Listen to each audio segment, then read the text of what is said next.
जैसा कि अभी आप लोगों को पता ही है कि हमारी सुनवाई होने वाली है 18 तारीख को, और जिसके लिए डेट पहले से फिक्स करा दिया गया था। अभी कॉल लिस्ट तो नहीं आई है क्योंकि कल भी कोर्ट में छुट्टी थी और आज भी 15 अगस्त था तो कोर्ट बंद थी, मतलब रजिस्ट्री में आज काम नहीं हुआ था।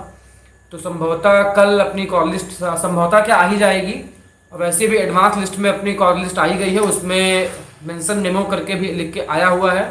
तो इसका तात्पर्य है केस मेंशन है तो सुनवाई 18 तारीख को होगी।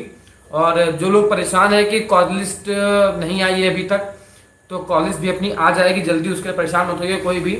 और 18 तारीख जो डेट पहले से तय है, जो मेंशन है, उसी दिन आपकी सुनवाई भी होगी, उससे बिल्कुल निश्चिंत रहिए। और उसी क्रम में आज हम लोग, जैसे शाम को पता लगा होगा आपको, हम लोग अपने अधिवक्ता जी के यहाँ गए थे।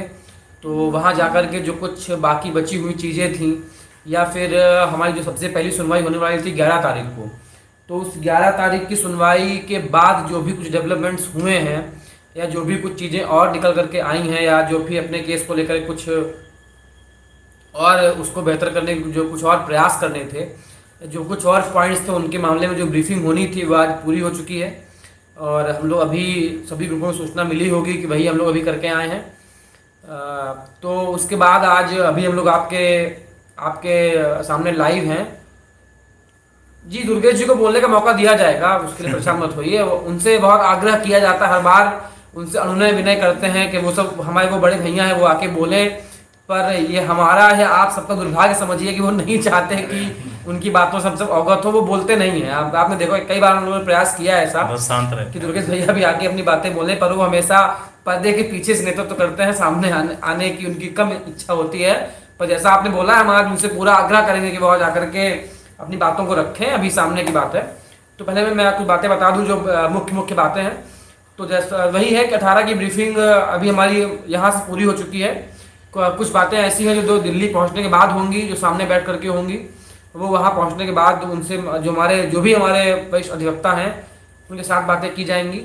बाकी 11 तारीख की सुनवाई के बाद जो कुछ अन्य डेवलपमेंट्स हुए थे वो हमने आज पूरा सब कुछ नोट डाउन कर लिया है, ब्रीफ नोट बना लिए हैं और उनको सौंप दिया गया है।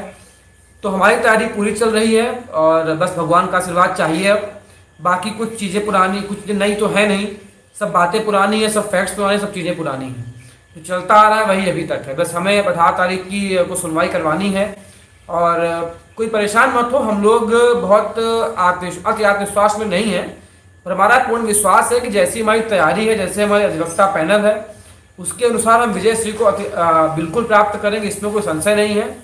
और सरकार के द्वारा सुनवाई के दौरान या कभी भी जिस भी तरह के सवाल उठाए जाएंगे या जो भी उनकी क्वेरीज होंगी, उनके लिए हमारे पास पर्याप्त जवाब है और पुख्ता सबूतों के साथ हम लड़ेंगे, ऐसी कोई बात नहीं है। तो हमारी तैयारी एकदम पूर्ण रूपेण पूरी है और बस उसको अंतिम कील तक, उसमें अंतिम कील ठोकने की ज़रूरत है, उसको अंतिम लक्ष्य तक पहुंचाना है, जिसके लिए 18 तारीख की तिथि पहले से तय है। और देखिए, बहुत लोग परेशान हैं कि 18 को कुछ सरकार खेल ना कर दे, सुनवाई ना फिर टल जाए। तो ये मैंने पहले भी आपको बताया था कि ये कोई खेल नहीं है, ये कोई डिस्ट्रिक्ट कोर्ट है, सेशन कोर्ट नहीं है, ये सुप्रीम कोर्ट है, एपेक्स कोर्ट बोलते हैं इसको, सर्वोच्च न्यायालय है ये। और यहाँ पर ऑलरेडी 11 तारीख की सुनवाई में कोर्ट ने खुद सरकारी अधिवक्ता के एक एप्लीकेशन पे केस को एडजेंट किया हुआ है। दोबारा 29 तारीख को आपकी सुनवाई डिलीट हो गई, डेट नहीं लग पाई। 18 तारीख को हमारे प्रयासों से केस मेंशन होकर उसकी सुनवाई होने जा रही है। तो अगर कुछ ऐसा होता भी है, तो अगर वो मतलब इलॉजिकल होगा या कुछ सरकार को या सरकार के द्वारा कुछ भी माननीय कोर्ट को गुमराह करने का प्रयास किया जाएगा, तो कोर्ट कोई बेवकूफ़ नहीं बैठी वहाँ पर। बड़े बड़े, बहुत बड़े दो आपके माननीय जस्टिस महोदय होंगे, तो ये समझते हैं कि कब क्या चीज़। जैसे 11 तारीख को जो एप्लीकेशन गवर्नमेंट की ओर से दिया गया कि कुछ पर्सनल कैजुअलिटी की वजह से डेट आगे 2 हफ्ते बढ़ाई जाए, तो वो एक लॉजिकल बात लग रही थी कि वो किसी घर में ऐसी चीज़ें हो सकती हैं, उसके लिए केस को अर्जेंट किया गया था। अब किसी भी इलॉजिकल चीज़ के लिए, अतार्किक चीज़ के लिए जबरदस्ती केस को डेट आगे बढ़ा दी जाए, ऐसा कभी नहीं होगा। और फिर उसके लिए कोई घबराए नहीं, क्योंकि हमारे अधिवक्ता और हम लोग भी कोर्ट में पहले से मौजूद रहेंगे। तो अगर कुछ ऐसी स्थिति आती भी है तो हम उसके लिए पूर्णतः तैयार रहेंगे, उसके लिए आप लोग परेशान मत होइए। और हमारा पूरा प्रयास है कि इस बार 18 को सुनवाई होगी और हम जीतेंगे भी। बस उसके लिए आपको क्या करना है, अब साथ रहिए, ईश्वर से प्रार्थना करिए, और कुछ भी करने की जरूरत फिलहाल नहीं है। जो कुछ चीज़ें होंगी आपको बाद में सब बताई जाएंगी, उसके लिए ईश्वर से प्रार्थना करते रहिए। हमारी तैयारी पूरी है और हमें पूरी आशा और उम्मीद है कि हम जीतेंगे। तो बाकी सारी बातें जैसे कि आपको प्रसून ने बता ही दी हैं। तो इसके अलावा अगर जैसे कि कोई बोल रहा था सरोज कुमार कि सरकार कह सकती है कि सीट वैकेंट नहीं है। तो देखिए सीट वैकेंट का ऐसा कुछ भी नहीं है। बाकी सीट वैकेंट के लिए हम लोगों ने पूरी तैयारी कर ली है और हम लोगों के पास पूरा बैकअप है कि अगर ये बात आएगी तो हम लोगों को क्या पक्ष रखना है। और विभिन्न तरह के हम लोगों के पास डॉक्यूमेंट्स हम लोगों ने इकट्ठा कर लिए हैं और विभिन्न तरह की आरटीआई भी हम लोगों के पास हैं जो ये पुख्ता सबूत देती हैं कि थर्ड काउंसलिंग के बाद जो सीटें कितनी बची हुई थी, क्या है, कैसा है। तो उन सारी चीज़ों से आपको भी परेशान नहीं होना है। हम लोगों ने उन सारी चीज़ों पे भी होमवर्क कर लिया है। और रही बात 18 की सुनवाई की, तो 18 की सुनवाई के लिए हम सभी ईश्वर के प्रति आशावान हैं कि उस दिन सरकार की याचिका डिसमिस हो और हम आप सभी लोग और मिलके आगे अपना नियुक्ति के लिए राह में आगे बढ़ें और जिससे कि जो ये अवसाद की स्थिति है, कोर्ट का जो समस्या है, ये ख़त्म हो जाए और हम सभी जो है जल्द से जल्द अग्रसर हों अपनी नियुक्ति के लिए। तो ये सारी चीज़ें आपको बता ही दी गई, कोई अभी कुछ नया है नहीं। आज कॉज लिस्ट नहीं आई क्योंकि आज छुट्टी थी, रजिस्ट्री बंद थी। तो 18 तारीख की कोई भी कॉज लिस्ट आज नहीं आई है। कल पूरी उम्मीद है कि कल आ जाएगी और अपना जो भी ये सूचना होगी वो तो आपको ग्रुप पे मिलती ही रहती है। कॉज लिस्ट आने के बाद आपको फिर से चीज़ें लाइव आके अगर संभव होगा तो बता दिया जाएगा, अन्यथा की स्थिति पे आपको ग्रुप पे सूचना मिलती ही रहती है सारी। बाकी चीज़ें आपको राम बता देंगे। जी हाँ, ये कुछ कमेंट्स आ रहे हैं, इस तरह की बातों की कोई आवश्यकता नहीं है। मैं पढ़ देता हूँ, लेकिन कोई निधि सिंह है, वो लिख रही हैं कि भैया मैं नाम नहीं लूँगी पर एक बात कहना चाहूँगी कि बहुत लोग ऐसे हैं जो खुद को नेता मानते हैं लड़कियों में। उनको समझा दिया जाए कि हम लड़कियों में किसी को नहीं मानते, केवल आप चार को छोड़कर। इस तरह की ये सब बेवकूफ़ी भरी बातें हैं और इन सब बातों का लड़ाई के इस मोड़ पे आगे करने का कोई जिक्र नहीं बनता है। यहाँ कोई नेता नहीं है और आपको किसी की बातों को मानने की और किसी को भी जबरदस्ती किसी को भी अपनी बात मनवाने की भी जरूरत नहीं है। कोई नेता वेता नहीं है यहाँ पे। हाँ, ये बात जरूर है कि जो ऑथेंटिक बातें होंगी वो आपको हम ही लोग पता चलेंगी और उसके लिए आपको हम पे विश्वास करना होगा। और कोई नेता वेता यहाँ पे कोई नेता नहीं है, कोई किसी को जबरदस्ती नेतागिरी दिखाएगा भी नहीं और किसी को फर्जी में किसी को नेता मानने की जरूरत भी नहीं है। और अगर कोई आपको फर्जी में कुछ दिखा रहा हो, कुछ कर रहा हो, तो आप बताइए जी, हमको बताइए। आपने देखा होगा कि विभिन्न तरह के कई बार कई प्रकार के लोग मैसेज करते हैं इधर उधर कुछ लोगों के पास, तो वो लोग हम लोगों से बताते हैं, तो हम लोग उन पर कार्यवाही भी करते हैं, उनको ग्रुप से बाहर करते हैं, जो भी होता है हम लोग करते हैं। तो अगर कभी ऐसा कोई करता है आपके साथ तो आप स्पष्ट तौर पे किसी भी से टीम मेंबर में किसी से बताइए कि ऐसी ऐसी चीज़ें कोई कर रहा है। तो देखिए आप लोग का क्या है, जैसे अभी क्या है ना कि हम लोग एक परिवार के हिस्से के रूप में आप सबको समझते हैं और आप लोग भी हमको अपने उसी तरह मानते हैं। तो अगर कोई कुछ भी इस तरह की कोई हरकत कर रहा है तो आप हमको बताइए। अगर आपको लग रहा है कुछ भी ऐसा तो हमको आप बताइए, ठीक है, उसको उसके हिसाब से फिर काम किया जाएगा। और यहाँ पे कोई नेता वेता नहीं हो, कोई नेता बनने का प्रयास भी किसी को नहीं करना चाहिए, क्योंकि हम भी कभी नेता नहीं बनते हैं, ना कोई नेता बनता है। यहाँ पे हम सब एक टीम के रूप में हैं, आप भी। और जो यहाँ पे महत्व प्रसून दीक्षित का है, राम मिश्रा का है, रोहित शुक्ला का, दुर्गेश जी का है, वही यहाँ पे सबका महत्व है। कुछ किसी से छोटा बड़ा नहीं, आप हम सब एक ही थाली के चट्टे बट्टे हैं। कोई नेता एक ही समस्या से ग्रसित हैं, एक ही नंबर के लिए एक साथ संघर्ष कर रहे हैं। सब उसी मर्ज के पीड़ित हैं ना। तो ना आप बड़े हैं ना हम छोटे हैं, बस अंतर केवल इतना है कि हम जमीन पर थोड़ा पता हमको ज्यादा है।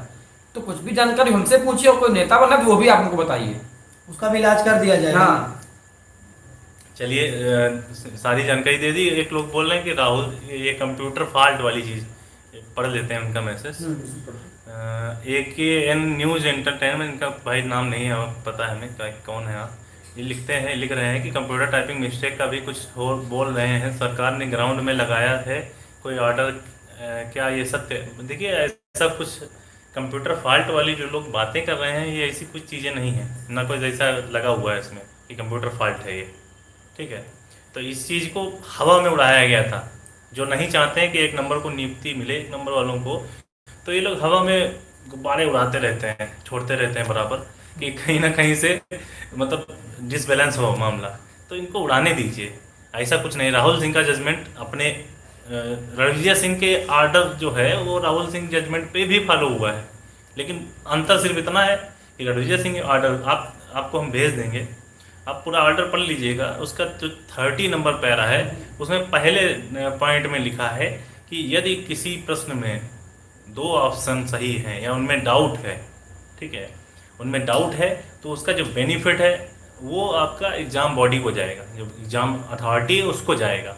लेकिन जो दूसरा नंबर पॉइंट है उस जिस पे अपना ऑर्डर आया है उसमें साफ साफ मेंशन है कि अगर किसी प्रश्न में मटेरियल एरर है, यानी कोई प्रश्न ही गलत है, उसके चारों ऑप्शन गलत हैं या उसमें कोई भी मिस्टेक है, तो उसका जो अधिकार है उसमें कोर्ट जो है स्क्रूटनी या रीएवल्यूशन उसको करा सकता है, ठीक है। उस पर हमारा ऑर्डर है। उसी 30 नंबर पैरा में ही एक चीज़ मेंशन है, उसमें साफ साफ लिखा है कि अगर सीटें वैकेंट नहीं बचती हैं, सीटें नहीं बचती हैं, ऑर्डर आ जाता है, तो इन ऐसे लोगों, ऐसे अभ्यर्थियों के लिए जो है सुपर न्यूमेरिक पोस्ट क्रिएट किए जाएं। उसी ऑर्डर में मेंशन है, रणवीर सिंह के ऑर्डर। हमको अन्य कहीं नहीं जाना है, एक ही प्लेटफॉर्म पर जाना है।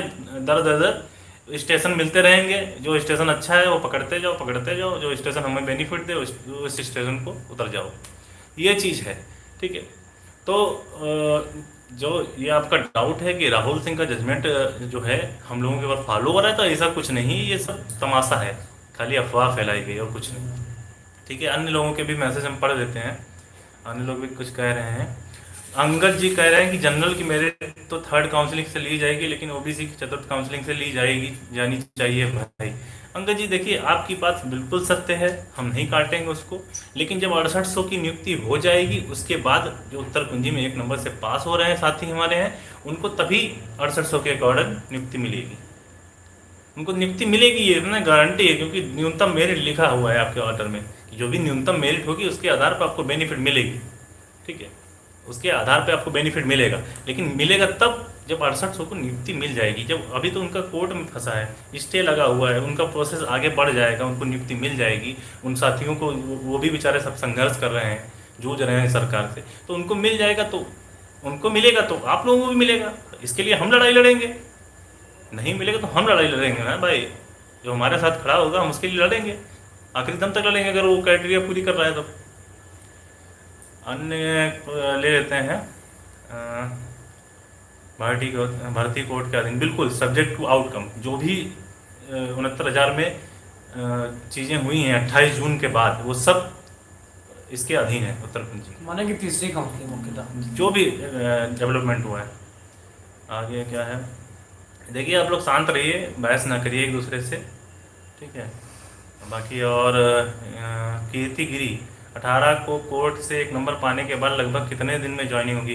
देखिए कीर्ति गिरी जी, ये हम कोई नहीं कह सकता, ना कोई भविष्यवक्ता है, लेकिन हम अपने संघर्ष करेंगे जितना जल्दी हो सके उतना। हम तो कहते हैं 15 दिन में हमको ज्वाइनिंग मिल जाए, लेकिन दे तब ना, लेकिन हम अपना संघर्ष करेंगे, अपना बेस्ट देने का प्रयास करेंगे, चाहे धरना करना पड़े या अधिकारियों से मिले, हर एक काम किया जाएगा, ठीक है। आगे प्रेम कुमार लिख रहे हैं, फिरोजाबाद भाई हमारे पास अब कोई प्रूफ नहीं रहा है, हम किस लिस्ट में थे, अब क्या होगा भाई, प्लीज़ हेल्प मी।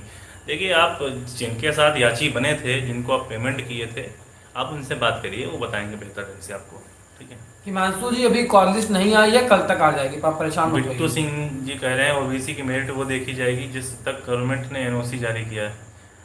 बिट्टू जी देखिए, ओबीसी की या एससी एसटी की मेरिट आपकी जो 6800 हो जाएगी उसके अकॉर्डिंग ली जाएगी। एनओसी का मैटर अलग है और ये मैटर अलग है, ठीक है, इसको आप जोड़िए मत। देखिए कट ऑफ को लेकर के कोई परेशान मत हो, पहले अपना सुप्रीम कोर्ट हम जीत जाए, उसके बाद सरकार का जियो आएगा, उसके अकॉर्डिंग जो भी कुछ होगा उसके बारे में तब उसके लिए किया जाएगा। अभी अपना फोकस पहला है अपने 1 नंबर को बचाना, जब वो बचेगा तब बाकी बातें होंगी, पहले उसको। विनोद कुमार सोनी जी कह रहे हैं कि सर 18 अगस्त की तारीख में अब कोई बदलाव तो नहीं होगा। अरे विनोद कुमार सोनी जी, हमने बताया था कि सुप्रीम कोर्ट के कैलेंडर के अनुसार 19 अगस्त को जन्माष्टमी है। 18 अगस्त की 2 cause list, advance cause list, और आपकी जो रजिस्ट्रार कॉज लिस्ट होती है 2 कॉज लिस्ट आ चुकी हैं। कल संभवतः शाम 4 बजे तक आपकी कॉज लिस्ट आ जाएगी। तो संभवतः कल 100% 17 तक की आ गई, 18 की आ गई।